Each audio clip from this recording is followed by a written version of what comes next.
इसी मंदिर के परिसर में ही ये ध्वज है सूर्य भगवान के मंदिर का, जिसमें सूर्य शिवलिंग स्वरूप में विराजमान हैं। यह मंदिर शिप्रा के जिस घाट पर स्थित है उसे त्रिवेणी कहा गया है। यहाँ शिप्रा नदी में दो अन्य जलधाराएं आकर मिलती हैं, अतः यह स्थान धार्मिक दृष्टि से अत्यंत महत्वपूर्ण हो गया है।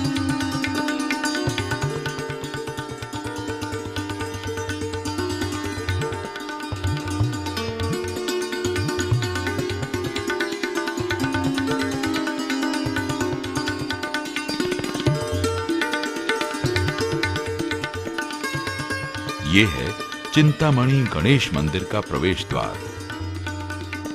स्वतंत्र क्रीड़ा करते लंगूर चिंतामणि गणेश के परिसर की प्रमुख विशेषता है। इस विशाल छतरी के नीचे ही विराजमान है गणेश की प्राचीन भव्य प्रतिमा। यह विशाल मंदिर पूर्णतः प्राचीन व सिद्ध स्थान है। रिद्धि सिद्धि सहित गणेश की इस प्रतिमा का उल्लेख प्रबंध चिंतामणि में भी पाया जाता है। प्रतिवर्ष चैत्र मास के प्रति बुधवार को यहाँ विशाल मेला लगता है। प्रत्येक कार्य की शुभता के लिए अर्थात किसी भी कार्य को शुरू करने से पहले श्रद्धालु इनसे आशीर्वाद प्राप्त करते हैं तथा ऐसी मान्यता है कि इनके द्वार से शुरू किया गया प्रत्येक कार्य निर्विघ्न सफलता तक पहुंचता है। सिंदूर लेपित इनकी प्रतिमा में से झांकती इनकी आंखें श्रद्धालुओं को सदैव आश्वस्त करती रहती हैं। स्वयंभू होने के कारण इस प्रतिमा का महत्व और भी बढ़ जाता है। श्रद्धा इतनी कि विवाह पत्रिका सबसे पहले इन्हें ही प्रदान की जाती है तथा वैवाहिक जीवन शुरू करने से पूर्व नव दंपति पहले यहीं आकर आशीर्वाद प्राप्त करते हैं। मंदिर की भव्य इमारत पूर्णतः प्राचीन तथा परमारकालीन स्थापत्य का जीवंत उदाहरण है।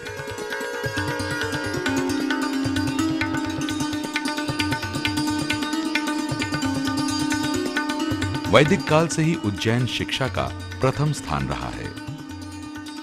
संदीपनी आश्रम उसी श्रृंखला की प्रथम शुरुआत मानी जाती है।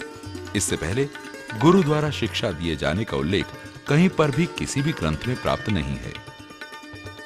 किसी समय में यही ठिठोली करते घूमते थे श्री कृष्ण, बलराम और सुदामा।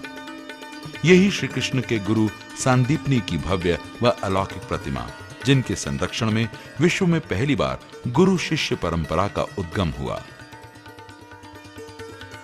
और ये है नटखट श्री कृष्ण की बाल रूप प्रतिमा, जिनके साथ हैं बलराम व सुदामा। इस प्रतिमा की सबसे बड़ी विशेषता यह है कि इसमें श्री कृष्ण को विद्या अध्यापन करते दिखाया गया है, जो कि पूरे विश्व में एकमात्र ऐसी प्रतिमा है। अन्यथा श्री कृष्ण बांसुरी बजाते या माखन खाते या अन्य ठिठोली करते चित्रित किए गए हैं। महर्षि संदीपनी के आश्रम में ये तीनों बालरूप विद्या में निपुण होकर अपनी अपनी ख्याति तक पहुंचे। इसी स्थान पर श्री कृष्ण अपना अध्याय पट्टिका पर लिखकर उसे पानी से धोते हैं। इसीलिए इस आश्रम के आसपास बड़े क्षेत्र को अंकपात क्षेत्र भी कहा जाता है।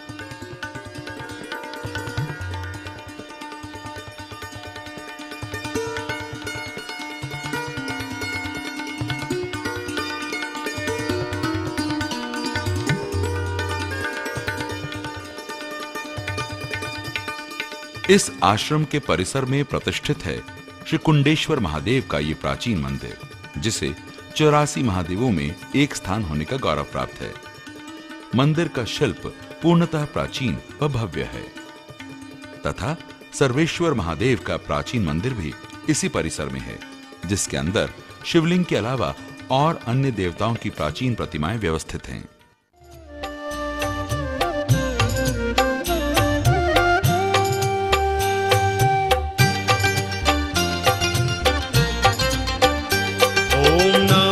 शिवाय ओम नमः शिवाय, हर हर भोले नमः शिवाय। ओम नमः शिवाय, ओम नमः शिवाय, हर हर भोले नमः शिवाय। ओम नमः शिवाय, ओम नमः शिवाय, हर हर भोले नमः शिवाय। ओम नमः शिवाय, ओम नमः शिवाय, हर हर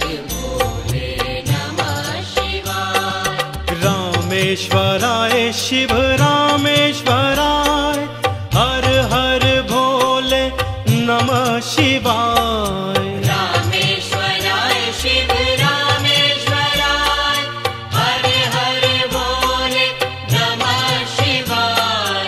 रामेश्वराय शिव रामेश्वराय हर हर भोले नमः शिवाय। रामेश्वराय शिव रामेश्वराय हर हर भोले नमः शिवाय। ओम नमः शिवाय ओम नमः शिवाय हर हर भोले नमः शिवाय। ओम नमः शिवाय। शिप्रा के पावन घाट पर एक टेकरी पर स्थित है ये भव्य एवं विशाल मंदिर मंगलनाथ का।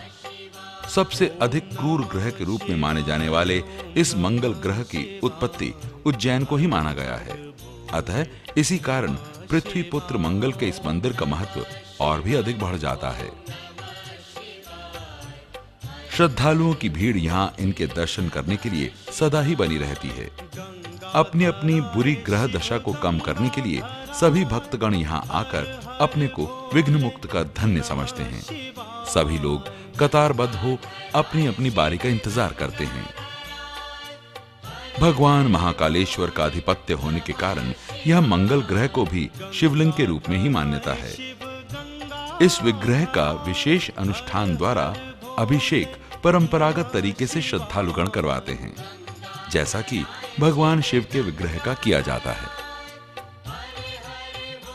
श्रद्धालुओं की जितनी भीड़ मंदिर परिसर में है, उससे कहीं अधिक मंदिर के बाहर टेकरी के नीचे कतारबद्ध है। परंतु इस क्रूर ग्रह के दर्शन न कर अपने को कोई भी विपत्ति में डालने को तैयार नहीं है। ओम नमः शिवाय हर हर भोले नमः शिवाय। ओम नमः शिवाय ओम नमः शिवाय हर हर भोले नमः शिवाय। ओम नमः शिवाय ओम नमः शिवाय हर हर भोले नमः शिवाय। जटाधराय शिव जटाधराय हर हर भोले नमः शिवाय। जटाधराय शिव जटाधराय हर हर भोले नमः शिवाय। उज्जैन का अधिकांश मध्य भाग पवित्र व पावन शिप्रा से लगा हुआ है। इसका उद्गम स्थान महू छावनी